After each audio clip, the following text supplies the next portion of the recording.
Hello everyone.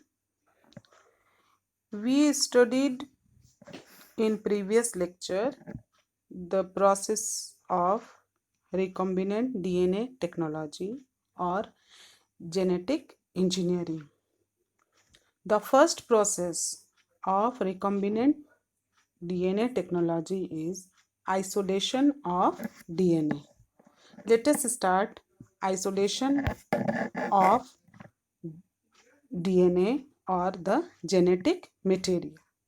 We already know that the genetic material of all living organisms is nucleic acid.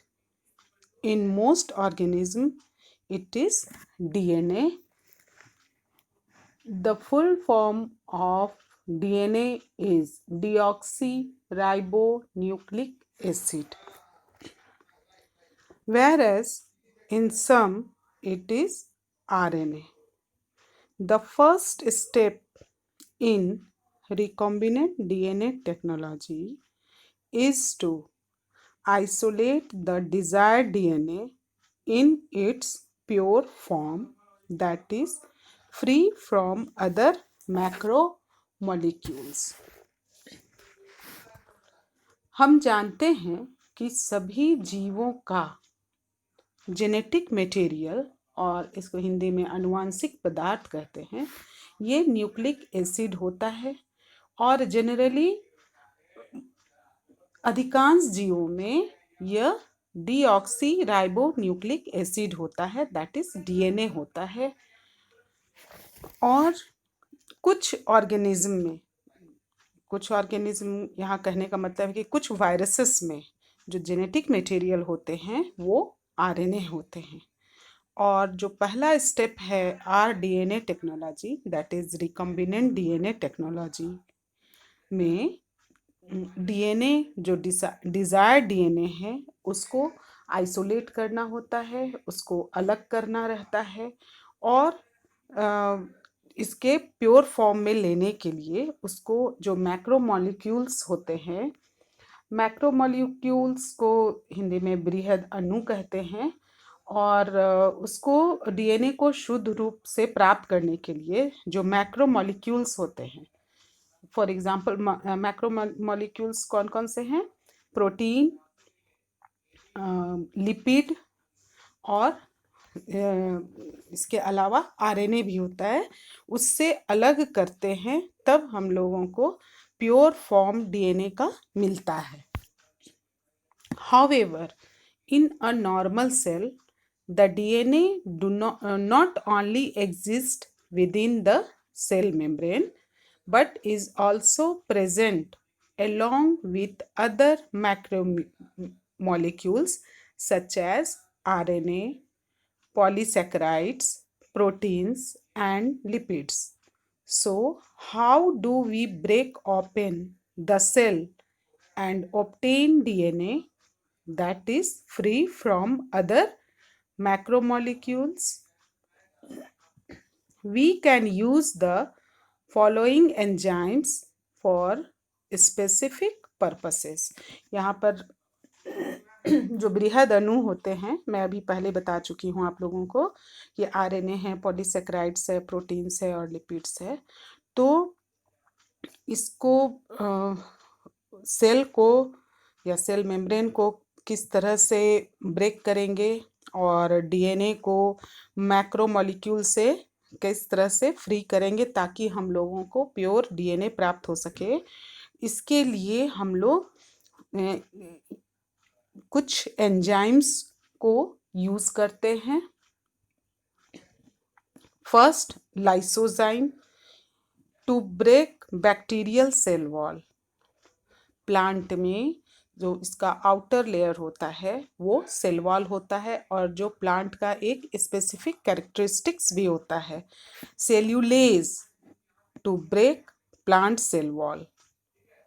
फिर chitinase to break fungal cell wall. Ribonuclease removes RNA. Ribonuclease जो enzyme है ये RNA को remove करता है।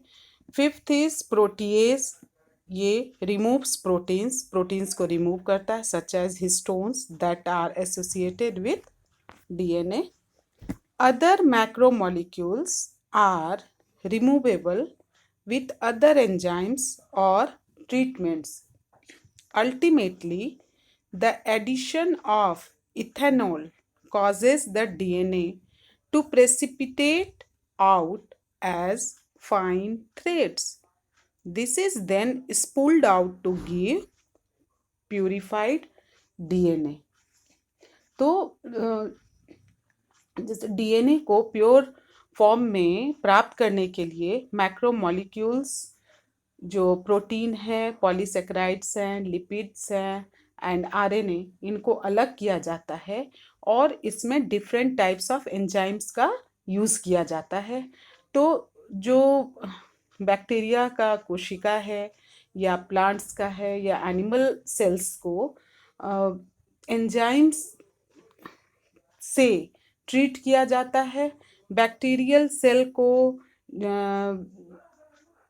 अभी हम लोग पढ़ चुके हैं, enzyme lysozyme, and plant cell को जो सेल वॉल है उसको सेल्यूलेज एंजाइम से, और फंगल सेल को काइटिनेज एंजाइम से ट्रीट किया जाता है. और हम जानते हैं कि DNA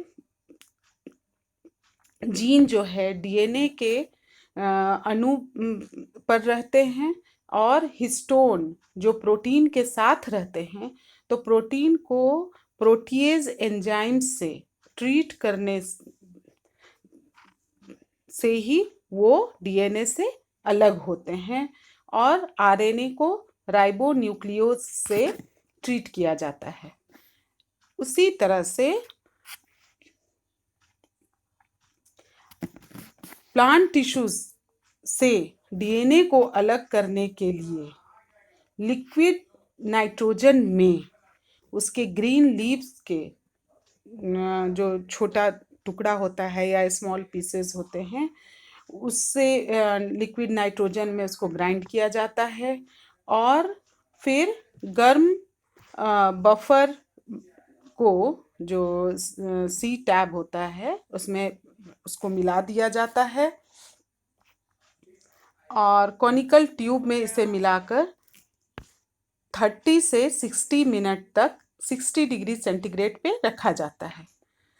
और उसमें फिर सीवेज जो क्लोरोफॉर्म होता है उसको मिलाया जाता है और सेंट्रीफ्यूज कर उसमें जितने भी कंटेमिनेशन होते हैं या कंटेमिनेंट होते हैं उसको अलग कर देते हैं.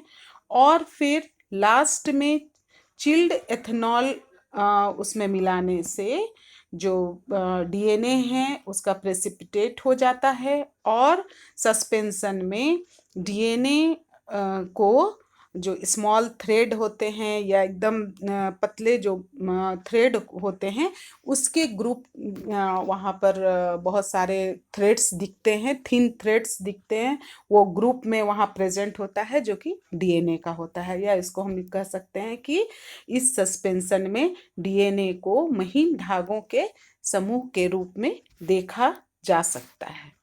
Thank you.